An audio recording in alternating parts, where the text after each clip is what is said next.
nagtataka nga ako, parang yung mga iba na naging kandidato, nag-deliver lang yata ng suka, nabigyan na ng certificate of candidacy. Alam mo ninyo, ang suka ang kalaban ng tanso.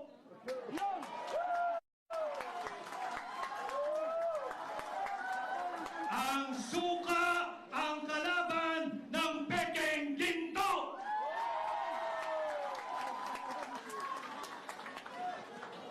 Hindi man po ako gumagawa ng suka, subalit kung ako ho ay bata, maraming beses din naman akong nautusang bumili ng suka ng aking ina. At wala pong nakakahiya doon. Sapagkat pagamat ako ho ay nakabili ng suka ng maraming ulit at nautusang bumili ng suka ng maraming ulit, may diploma ho ako at nakapagtapos ako ng kolehiyo.